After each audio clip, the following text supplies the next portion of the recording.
everybody. Welcome to another comic episode of Games My Mom Found. I am Mike Albertin, and who's with me tonight?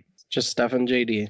I was going to say the just after you did, but apparently, that's that we don't communicate. Yeah. So I feel like, yep, just Stefan today. Here we go. So, hey, I mean, it's kind of funny. The last time we did a Superman book, it was just me and you, and then we do another Superman book, and it's just me and you again. Yeah, wasn't that our first one too? Don't remind me. Oh, yes. We tried to cram 5 different trades into one episode. Yep. And now we're doing a whole episode about one annual. So yep. Superman Annual 11. Mm-hmm. Better known as the story of For the Man Who Has Everything. Yeah. That's what it is, I guess. Yeah. So if anyone doesn't know who Alan Moore and Dave Gibbons are, you need to fix that. I honestly don't. All right, I'll explain this. So basically, Alan Moore is the guy who wrote Watchmen, V for Vendetta, From Hell, and a whole smattering of other things, like Swamp Thing. That's how he got on with DC, I believe. I think that was his first project. And then... You're asking the wrong audience. Yeah, and then he hooked up with Dave Gibbons, who was, I think, working on Green Lantern at the time, and they actually got Watchmen approved, but while they were still developing it, Dave Gibbons came over here to, he was asked by Julius Schwartz to work on a Superman story just for the annual, and he's like, sure. And then Julius Schwartz said, well, you could pick any writer you want for it, and he obviously said Alan Moore. And that's how the story came together. For those that don't read comics, such as myself, an annual would be something that is released annually. But it's usually a side story that has nothing to do with anything going on in the current run or current story arc. It's just a random story that somehow fits into what's happening. Usually, yeah, and it's a lot longer too. Yeah, 48. I think this was 48 pages or something. Something like that, yeah. I mean, you could go grab the book and just start counting. I mean, that'd make great radio. Nothing. Okay. So I had never read this book before. I only knew of the story because of a Supergirl episode from season 1. Mm-hmm. I mean, that was my first experience. I looked up the story afterwards. I never read it until this episode. But what it is I'm going to talk about the Supergirl episode. And the basic for the Supergirl episode, from what I do remember, she somehow gets, I want to say it's a gift, kind of like the story. And she opens the gift, and it's a weird black looking flower thing that attaches itself to her and puts her in a coma and feeds her an illusion, is what I wanted in Supergirl episode was. And you have Martian Manhunter and her sister that are trying to save her. Yep. I don't remember a whole lot of it. It's been a long ass time since I watched that show. It's a lot to explain, only in the fact that there's a long history between Superman and Mongol, but this story kind of culminates into one of the best that they've had together, because the original Mongol could actually match Superman's strength, and if I remember correctly, they did duke it out, and Superman won, but I think he passed out right after the fight. So he's very strong is the thing, and Wonder Woman's not as strong as Superman. Nobody is really. He's Superman. Well, we should start off. This comic starts off with a prologue, which doesn't you have no idea what's going on. All of a sudden you're put in this futuristic world with the character you don't recognize as he's talking, and then it doesn't take long before they're like, Kal-El, and you're like, wait a second, that's the name of Superman. And it starts when you all of a sudden Superman has 2 kids. He has a wife. He's on a planet that isn't Earth. They're talking about things that aren't familiar with us, that don't make any sense. He's on Krypton. But you don't know that right away. You just are seeing words that don't make any sense. Like, oh, he's watching Nightwing saves Flamebird. What the hell is Nightwing doing here? I mean, Nightwing, for those that don't know, is who Dick Grayson becomes, but it has nothing to do with a TV show, and it doesn't make any sense. And why does this guy have a family? It doesn't make any sense, because for anyone who reads comics or knows Superman, Kal-El is Superman's real name, essentially. So his Kryptonian name. Okay, that works. So it kind of throws you off right in these first page in the prologue of this book. And it doesn't take, they only do 1 page to kind of get you into the moment. But I remember when I first started reading, I was like, I knew the story already, so I knew where this was going. But I'm like, what the hell? Yeah, I guess he's working at the Institute of Geology, and he's studying some specimens at the Kandor crater. It's just all this stuff that doesn't, if Krypton hadn't blown up, this is probably what he'd be doing. Superman would literally be a day jobber. It's just sciencey. Oh, and I don't remember if we said, but this did come out in 1985, and there will be spoilers, of course. Yep, you should know that by now. So, one thing I do like that they did that Alan Moore wrote in there is that he named Superman's son Van. And it's so weird, but I was like, if I ever become a parent and have a kid, I wanted to name him Van as well. So I don't know. I just always thought that was cool. Can I ask why? Just because I like the name of it. It's supposed to be like Dutch or something. I don't know. Van, go get the van. Yeah, I was going through a book once, and I was just like, that's kind of a cool name. You have a kid someday. Yeah, they listen to this episode, like, what the fuck? That's why you named me? Like, well, okay. But so I do like the way this, and then it doesn't take long when you start getting into the book, when it opens up with Wonder Woman and her invisible jet, which I don't really know anything about because I never read a Wonder Woman book yet. It's an invisible jet. Is it? Because they make a comment here in the first thing Batman says, he said, if I ever develop Batplane that responds to thought control, I'll take you on a rematch. I didn't know her jet was mind control or thought control. I don't remember that either. I've actually only read 2 Wonder Woman comics in my whole life. I really got to change that. Well, I know the perfect way to do it. And one thing I think is funny, they also, like, this is the first time Wonder Woman met Jason Todd, the second Robin. Things don't go so good for him. But I think it's funny. Like, you look so much like Dick. Well, yeah, because they drew him pretty much the same way. Same costume, same hair. Doesn't look that much different. It's literally carbon copy. Okay, not just me, then, who never read Batman books. I know recently I watched an interview with Frank Miller, and he was on a panel stage with like Tom King and a bunch of other Batman writers, and they were trying to talk about Batman, and one of the things Frank Miller brought up is like, just have an army of Robins. He's like, why not? They're going to kill them all anyway. I think that happens later, in a way. Yeah. It's funny. Like, you have that very, very early part when she meets him, she whispers something to him, and then she's like, come on, let's go, we're gonna freeze, and he's like talking about freezing dressed like that, because for those who don't know, Wonder Woman wears a very skimpy costume at this time, which is her normal costume. And then Batman says, think clean thoughts, chum. So stupid. Robin's like, I just killed my frozen boner. So dumb. Like, I don't know. I don't really know Jason Todd too well. I just know his ending. But I don't care for him. He's basically like, he was supposed to be the edgy Robin who like didn't really listen to Batman, and he would like break people's bones for no reason and stuff, He was a little bit more violent, I would say. That's what it was. He had attitude and he was violent, and nobody liked that because they like a nice, clean little boy wonder, so he had to die. That's basically it. All right. But you have that, and for those that don't know, they end up walking into the Fortress of Solitude, which is in Antarctica, so everything's a little cold. And the Fortress of Solitude, of course, has a giant door with a key that only Superman can lift and put into it to unlock it. Which is stupid. I forgot about that, but the door is open in this, so they just walk on in. Yeah, it's like that first hint of like, oh, the door's open, like he was either expecting them, so he left it open, or did somebody else already go in there? I mean, it makes more sense when you say that he's the only person that can unlock the door. Well, yeah, he left it open, they're coming. Like, it makes sense to me now, like, well, no one else can be able, Batman ain't lifting that key up into the door, so. But I was thinking of it originally like, oh, someone's intruded, but what you just said, like, well, it could have just been that. It's not.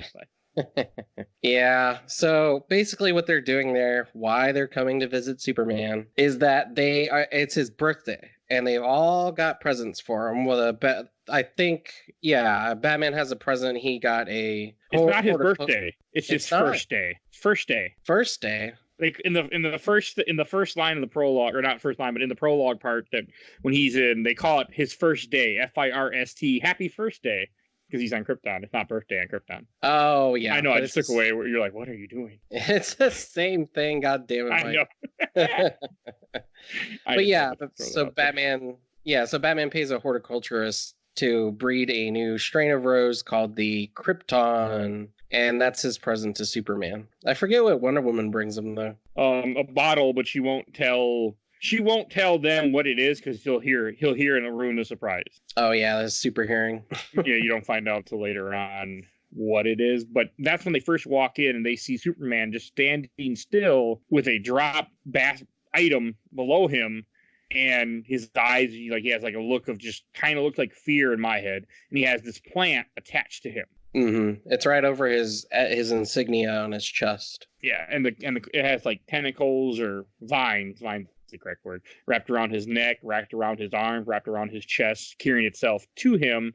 And they even say it looks like it's growing into him through his costume. His costume's made out of some kind of special material. I don't know. I don't care. Okay. They make a comment about it being magic, because for those that do know, only two things in her Superman are magic and kryptonite. Yep, that's true. And so I had to throw that little line in there. And Lois's cold shoulder. I thought it was Lana's cold shoulder when I was watching all the Smallville episodes I've been up to lately. Oh, God. I've been watching all Smallville, but we'll talk about that a different day. That show. And right away, like, Batman being Batman starts investigating. Like, oh, look, there's this jar. Well, he was open. Looks like someone gave him a present. Probably came through teleportation. His pupils are dilated, so he can't hear us, but he's still breathing. Like, he starts being Batman immediately and realizes he's in a world of his very own. Yep, he's deducing it, being a detective, and they're trying to figure out what they should do about it. I mean, this thing really is kind of like, what's the best way to explain it? It's like a face hugger from Alien or something. It, like, attaches itself, and I believe it even inserts something inside of his chest. Is what it is. Face hugger doesn't show you your wildest dreams. It shows you death. That's true. Well, I did have. Yes. I think the first guy in the first Aliens movie did explain like, I had a horrible nightmare or something. But yeah. And then it kind of shows you as they're looking at him, at Superman in his days. It shows Kal-El wearing sunglasses, look like an idiot, up staring out, losing time, and that's where they say, oh. Why are you standing outside? They all vanished 5 units ago. It turns out units are minutes, because there's something they say later on that you can. They took words and changed things around that fit the same to make it feel more spacey and sci-fi. Yeah, I think the thing we should also mention before we continue is that this comic book was made into a cartoon on the Justice League animated series by the same exact name for the man who has everything. Yep, it's actually an episode. And the glasses you're talking about that he wears in this, they do kind of look goofy now. I'm guessing back then it looked cool. But in the cartoon, they have these halos that they wear around their head instead of the glasses, which I kind of think is better aesthetically. He has a Roomba too in one of the panels in the room. It looks like a Roomba, but Roomba wouldn't have been invented at this point. So it's a futuristic robot vacuum. Oh, that makes sense. And then it has him standing there with his wife. You go and meet Jor-El, and Jor-El's a crabby old man, which makes sense. Mm-hmm. And it's also funny, the whole scientist community has rejected him because he said the world was going to end and it didn't 20 years ago. And that, to me, that made me laugh, because yes, it did. I think what it is that he's doing in the writing, though, is that he's hinting to Superman, like Superman knows there's something wrong just by all these things that he's coming across. Like, the world should have ended 20 years ago, like he knows in his heart that it did. Like, the plant can only do so much for the illusion. You know what I mean? There's one part I didn't understand. After he leaves talking to Jor-El, and because Jor-El didn't come to his party because he said he was busy, Jor-El takes his stick and hits a tree and then starts crying, says really just a matter of putting the pieces together. And I didn't understand what happened in that scene. You know what I'm talking about? Yeah. Is that because I was thinking, is that like he, other people in this illusion were aware it's an illusion, or was it Superman's conscious trying to fight back? I didn't really understand what they were trying to say. I think that's what it is trying to fight back, because he says specifically, all right, so my theory was incorrect. I believed Krypton was doomed and I was wrong. Does that give them the right to push me aside and let society fall to pieces? I hear they're campaigning to release the Phantom Zone criminals unreasonably severely punishment, they call it, yeah. Which is a callback to the movies. Yeah. Oh, and he's in the comics too, right? Not just the movies. Of course, but I think at the time, like, the Donner movies had come out or were coming out with Christopher Reeve. Superman 2. Yeah. So, yeah. Let me check when that came out. I'm curious now. 1980s, so 6 years or so before this comic book. The Superman 2? Yeah. Yeah, so. Okay, that makes sense. I was wondering that too, because the only reason I know of the Phantom Zone is because of that movie. So I doubt I'm the only one. There's actually a bunch of Kryptonians, other ones too, that were placed in the Phantom Zone that come out later in other Superman comics that aren't just, what's his name? General Zod. General Zod, yeah. And his band of friendlies. Jaws, and I can't remember the other guy. I swear that guy is to play Jaws. And then the girl, I forget her name. Yeah. And I do like as it flips back, I like there's a line where Jason Todd's like, I guess the U.S. mail doesn't reach this far when they're trying to figure out how the item got here. And I like it. And then you hear the line coming from a different panel. They all turn around. They're like, well, how remarkable. You animals really are almost intelligent, aren't you? That's exactly what happened. Except for one or two minor details. And then that's when you first see Mongol, who is like a gigantic ogre. Let's kind of say how he looks. I mean, not an ogre, I know, but he looks like a giant pink ogre with gloves and headphones on. He reminds me of the villain that Hulk fights all the time, the Abomination. But he doesn't he's not. I mean, he's not as like, he looks like a human being, kind of, except for his eyebrows. His muscle eyebrows, and he's got a pink shirt that's like muscle tight and weird headphones on and looking thing. Yeah. Fun fact about Mongol too is that because of his yellow skin, he actually was able to kill a bunch of Green Lanterns because their rings were ineffective against him. Okay, that's kind of cool. I don't know much about Mongol. Like, I'm aware of Warworld. I'm aware that this character exists, but I haven't read. This is the first time I read a story with him. I do like it that it shows you in the story. This is the first time Batman and Wonder Woman have met Mongol. They had no idea who he is. Right. And you want to hear something really dumb? So Mongol has kids. And the son's name is Mongol 2, and the girl's name is Mongal. Okay, that is dumb. I didn't need that fact. See what I mean? That was too dumb for this podcast. Yeah. Sorry. All right. And that's when Mongol explains to them that the plan is creating the simulation for him, and that, of course, the victims could shrug it off, but they just don't want to because they're seeing their heart's desires, and that's when they start realizing what this plant is doing to them. Mm-hmm. And he even has to, like, crouch down to, like, get face-to-face with Batman. And in the cartoon, Wonder Woman's about to, like, fight him, which kind of happens in the comic too, and Batman, like, steps in front and he's like, wait a second. And he says something like, apparently the males on this planet have, like, more intelligence than the females, which of course is wrong. But he wants to know how to get it off of him and what it is, and then that's when he explains that he's in his heart's desire. Like in here, it doesn't. I like the line with Mongol. He's like, I know, for example, that your society makes distinctions on a basis of gender and age. Perhaps then you could advise me which of you would it be polite to kill first. Oh, like, yeah. he acts all nice at first. He's like, I'm the new manager around here, and then all of a sudden he's like, they're like, wait a second.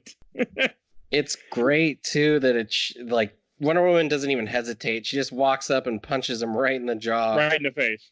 Yep. And then she's like, ow. And then her hand is hurting because he's hard as hell, I guess. And then he says, thank you. I think that's answered my question. Yeah, he fucks her up in this book, too. Mm-hmm. Like, I mean, I don't read a lot of comics, but isn't Wonder Woman pretty damn powerful? I mean, she's powerful, but not like Superman levels. Like, Superman's kind of like an Omega type, I would say. Yeah, that makes sense. She's more go ahead. I didn't really care for, like, when it likes to jump back and forth. Like, when it jumped back to Kal-El being at the hospital, because then you find out that Kara had gotten injured, and they got all beat up because, which they find their way to warp it in, where you have these people who are rioting in Krypton because they want to release the Phantom Zone prisoners. They're calling it torture and inhumane and stuff like that. And I thought that was kind of, like you were saying before, they worked in that Superman 2 thing. Mm-hmm. And it even shows Kara. And then one thing that's interesting is, like, because they're not on Earth, they don't have the red sun, or not red sun, they don't have the yellow sun. They don't have powers. They're just normal, weak people. and they're Right. She's beat up, got broken bones, broken fingers, her face is all cut up, like they fucked her up. And it kind of shows you how like the normal Supergirl is a very powerful character. So Superman, it's just, I thought that was very interesting. Yeah, and I think it's great too that like Superman coming to Earth is what gave him his powers, but on Krypton, like you said, they are regular people. Although they do have kind of like space agey cars and buildings, different architecture. Yeah, I mean, it fits because it is supposed to be, the future type thing. But you do got a bunch of weird looking monks in red hoods, and that remind me of something else carrying flaming swords. So, yeah. change. But it's some funny stuff. Like they're like, "Is it a circus parade?" And he doesn't. It has to do with one of the different political groups on Krypton that's kind of rioting or trying to marshal.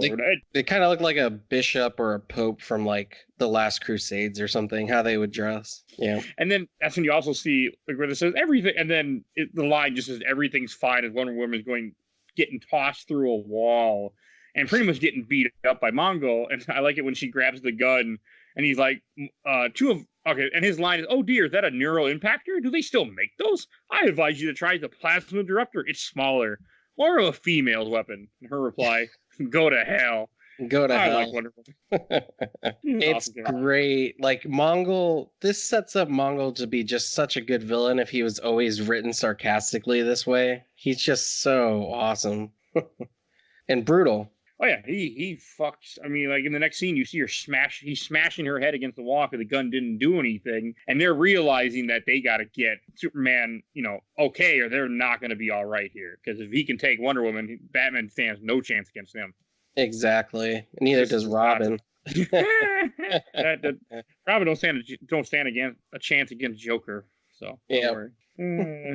But and then it's like, and it keeps doing the same not flashback, but the jumping between pages, and you see that Jor-El is the chairman now of this political group, and he's sitting there shouting out the hate and bullshit and saying how he threatened. And it's very interesting. Like he's still, what had happened. He's still saying like, "Hey, this planet should have died, and it didn't," and other people are, not believing in him because it never happened. It's an interesting take. I mean, a very like political, which I don't remember how the 80s worked. I wasn't really there, but I think it was an interesting take on what, like, to try to show a personal tension that would have been going on and how the plant and him were still fighting. Like he's not creating this perfect world. He's having a world that's fighting within itself. Right. The big thing about his dad too being a fraud is I think that he knows in his heart that that's not true.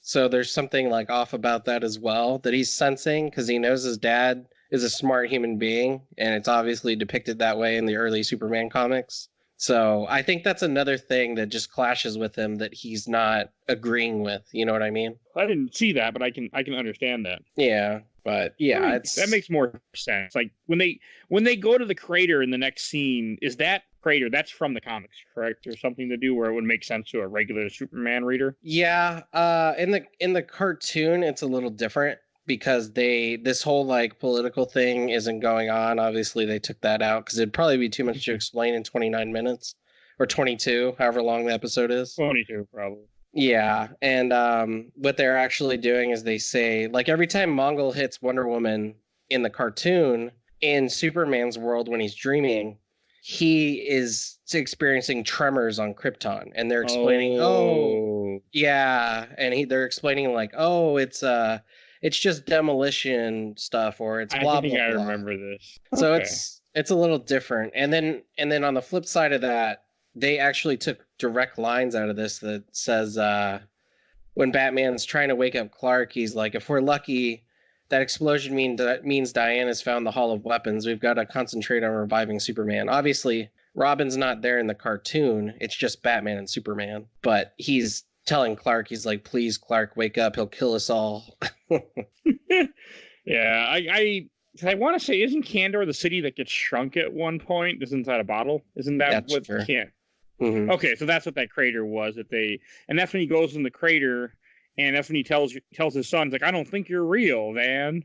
Yeah, because he's realizing what's happening. I like it where in the real world, Batman sees him and he's crying. He sees Superman crying because in Superman's fantasy, he's realizing that his son, his daughter, none of it's real, none of it, and he has to snap out of this. And I think that's really good. And then you have Batman pulling off the plant and ends up getting himself grabbed by it instead. Robin's like, why don't we use these gauntlets? And Batman's like, forget the gauntlets. We'll just pull this alien thing off. And yeah, it makes sense. Like when it jumps on Batman, it starts to show you a few different panels, and it shows him walking down an alley with a little kid, and then the guy shoots and he misses, and he's arrested, and Bruce never becomes Batman. Yeah, he's no longer an orphan.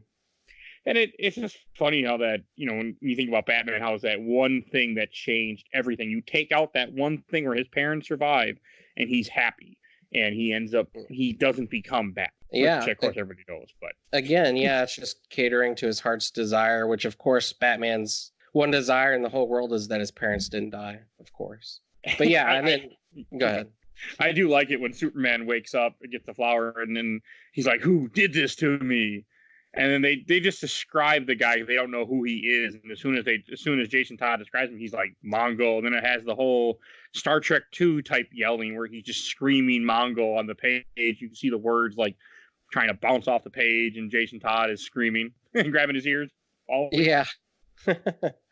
Like, I like that. And then you have Superman dashing through a wall, and then you have Mongol. Like, there's a line here. He says, he hears a voice like Armageddon shouting his name, and he starts to turn. He knows he has perhaps less than half a second in which to defend himself. And he starts to reach towards his armor's weapon system, letting the unconscious woman crumple to the floor, but the rock of the far wall seems to ripple out toward a sudden cascade of power, and a 400-mile-an-hour wind slams into him like a steam hammer as big as the world. Like, and he knows that he is far too late. Like, I love that, how it just shows, like, each panel, it shows Jason Todd trying to take off the flower as Superman. It's just like, I'm going to kill you. Oh, yeah. And at this whole time, like, Diana's already passed out. She's already, like, had the crap beat out of her. And he was, like, ready to do the last death throw. And Superman just blasts in there and takes him out real quick. Yeah, and he's angry. He's like, "What? You understand what you did to me?" And at the same time, Jason Todd is carrying the stupid flower and running around like an idiot. Mm-hmm. I don't like Jason Todd. But like watching Mongol and Superman just fight, and they're just crashing through the Fortress of Solitude. There's a bunch of weird animals in cages, which I'm assuming is a reference that he has animals in cages for some reason. I don't know. Yeah, I think it's like Superman's zoo. Like he finds like animals on his adventures or something, and sometimes they're endangered species, so he tries to keep them alive and stuff. Okay. Mm-hmm. I should read more Superman books someday. Yes. I don't see that happening. But I do like the part when he uses his heat vision on him. He's just like, oh, he's like, happy birthday, Kryptonian. I give you oblivion. He's just like, burn. I mean, that's it. And he just fries the hell out of him as they just keep fighting. And I like it when Mongol's like, you insufferable little speck, you hurt me. Which Mongol, I guess, is very hard to hurt. Like, he's very powerful, I want to say. Yeah, he's almost like invulnerable, I believe. Okay. Yeah, because Superman's going toe-to-toe to him, and I mean, he's fucking him up, but they're both fighting each other pretty good. Mm-hmm. And surprisingly enough, the cartoon actually kept that part in, like, where he burns him with his laser vision. It's like, bam. It's not the Spider-Man cartoon where they don't have guns; they have laser cannons. You know? Oh God. You know what I'm talking about. Same thing. Yeah. Like Wolverine, he can't stab him; he's got to slash their guns instead. Yep. Okay. Yeah. It's basically like a phaser gun set to stun. Every time somebody gets hit, they're just like, ow. And as they keep fighting, I like the scene where he's just about to kill Mongol. Like he's ready to the finishing blow. That's how angry Mongol made him by giving him this fantasy and then making it turn into nothing, making it turn into, a fake. And I like how it shows Superman really letting go of who he is, because anytime Superman's fighting anyone, he almost never lets go.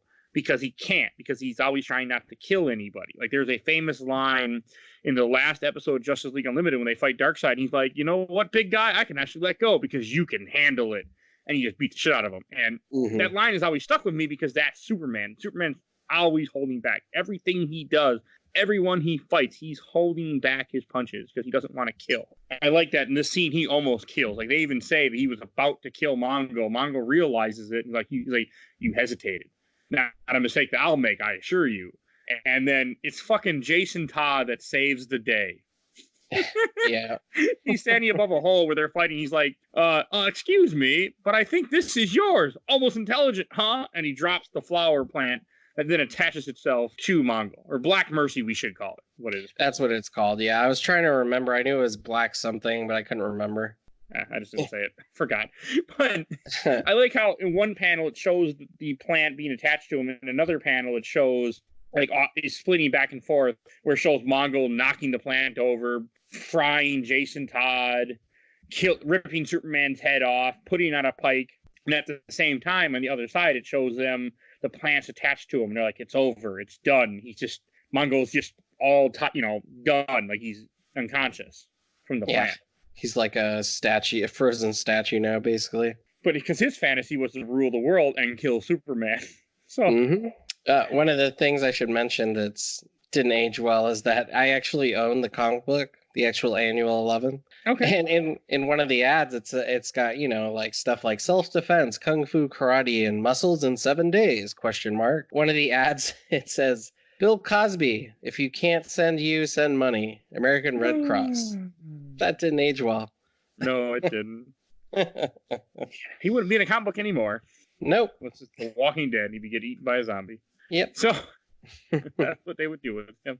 All right, and then finally that's when then after they got Mongol and he's out of it, and Superman's like, I'll drop him in that black hole that I passed. That black hole we passed on the way, and Jason's like, no, I can't say I've seen it. Which is kind of funny because it's something that's so normal to him, and probably I think Wonder Woman can fly, but I just thought that was interesting. And then she's like, I got you something that, and this whole time, then she finally shows the gift she got, which is a bottle of Candor, miniature replica of the city or something. And I like how what he does, it's right before he grabs it, he rushes into the room, puts the same thing he has into a cabinet, closes the cabinet, rushes back and says, just what I've always wanted. Happy birthday, I thought Cal. that was kind of funny. I mean, it's just a very light moment after you have a very dark story where Wonder Woman almost gets killed, Superman almost gets killed. I mean, it's dark. I can't remember the cartoon episode, but I'm assuming it was dark too. Yeah, for the cartoon episode, it was pretty dark. I mean, Superman literally, unlike in this comic where they kind of have a duel, in the cartoon, Superman just literally lays out Mongol for the most part. Okay. And it's one of my favorite episodes, and I'm glad that I found out it was a comic, and then when I did that, then obviously I had to go buy it. And you remember me buying it, right, Mike? Yep, I do. That's one reason why it ended up on the show. Yep. So that's the reason it is on the show. And then it shows you the epilogue where it shows Mongol is taking over the world. He has his war world, which is, think of the Death Star, for those that don't know. And the last line is, he is content. And it's just, it's one, I mean, it always made me kind of think, like, what kind of prison would it be to live in your happiest world, but at the same time, it's not real. I mean, you don't know, but I mean, there's always going to be the sign that things aren't right in this world, that people aren't what they should be. Things just don't make sense. And I always thought that was really an interesting idea. Yeah, I mean, the whole concept that Alan Moore just created out of this, because I don't think the Black Mercy is in any other comics before this, is it? No, this is its first, I don't know, only appearance, but definitely its first appearance. Yeah, so just the creation of that, I mean, I wonder what inspired it, like if it was something that was going on in his life because he was writing Superman or comics in general. I don't know. I've always been curious about that, though. I would just say being a writer. I mean, thinking of these ideas that just come into your mind. Mm-hmm. I mean, I used to be a writer, and I remember carrying a little notebook with me and just all writing down ideas for short stories and things that I wanted to eventually do. Spoiler alert, didn't happen, but I remember doing it. If anyone was even remotely curious, I really don't recommend going and buying them, but I actually have self-published a couple books. They're not great. I've gotten better at writing. Yeah, but to each their own. Your mileage may vary. But I mean, I was glad that when I saw that you bought this book, I thought this would be a perfect little, short one to throw on here. And it's a good story that I feel like is something definitely worth reading if it interests you. Again, as we'll say with every comic episode, even though we tell you the story, we can still not express the art and everything else that comes with it. Dave Gibbons, like, oh man, like if you read Watchmen and you think that was great, this is just as good, if not better. I mean, he just every panel is like Doesn't it's take perfect. much. It's perfect. Doesn't take much to get better than Watchmen. He I'm not a fan of Watchmen. It depends on if you're into political comics and blah blah blah. But yeah, I've only read it deconstruction. once. I wasn't in the best place, so that might have a lot to do with it. But I might read it again someday. Yeah, it's just like a deconstruction of the superhero. We'll talk about it one day on the show, I'm sure. I mean, the only reason why I even like had an interest in this book, as I said before, was that Supergirl episode, which is, again, I think it's something that's so interesting how comics, movies, TV, like that whole world now has expanded to so much and is able to grab and pull people in, and you're able to experience the medium or experience stories you never would have even thought about before. Mm-hmm. Yeah. So again, all because that Supergirl episode that you guys are listening to this episode right now. Otherwise, I would have been like, what the hell is that, Stefan? I don't know. I never heard of it. We would not be talking about it right now. It's not going on the show. Slams hammer. Yes. We can do some Thor books. Court dismissed. All right. Do you have any last things you want to say about the story? We just about wrap it up? No, just that if you're even semi-interested, I mean, like Mike said, go read it. If you don't want to read the comic book, God forbid, reading is bad, then at least maybe support the animated series. Rent that, watch it, something. I think it's not on Netflix anymore, I want to say, but it's probably on the DC streaming app if you have that. Yeah, DCUniverse.com. I think that's what it is. That show is amazing, by the way. So all 4 seasons of it, the 2 Justice League and 2 Justice League Unlimited, are all really good. Yep. And Supergirl season 1, if you are curious, is, I don't remember the name of the episode because I don't have it pulled up in front of me, but it is on the first season and it is on Netflix. I think it's just the same thing as this, except for instead of the man who has everything, it's the girl who has everything. You're probably right. Let's find out. I just think so. I'm pretty sure I'm right. But yeah, I don't watch Supergirl. Black Mercy. It's called Black Mercy. Oh, okay. It's on the first season. So if you're curious, if you kind of want to take a look, it's worth your attention. Mm-hmm. And I think it's episode 12 of the first season, it looks like. That's about right. Or episode 13. I don't know. I'm looking at things that aren't giving me the best information. So I think we should move on to Shelf or Box. Yeah. And I'll go first. I mean, this one I think is going to be a pretty easy one. It's going to go on the shelf. I enjoyed the story. I read it twice. I read it about 2 weeks ago when we were first going to do this episode. And then I read it again today when I had some time to kill. And it's a quick little story. You can read it in 10, 15 minutes. And it's interesting. It's you don't need to know a lot about Superman. You can just read this one story and enjoy a good Superman story. Get to see Superman being Superman. And it's really good to go on the shelf. Something I'd definitely be recommending to other people. Yep. So how about you, Stefan? Yeah, I'm going to put it on the shelf as well. I mean, a couple of things like stick out to me as part of the time, like Superman's spacey getup. I mean, I'm not saying Dave Gibbons did a terrible job on that. I think he did a phenomenal job with the art in the whole entire book. It's fucking amazing. But, some things do stand out that it was written in the 80s, which is fine. Again, this is a Robin who's still wearing the green underwear and his Peter Pan shoes. Yeah.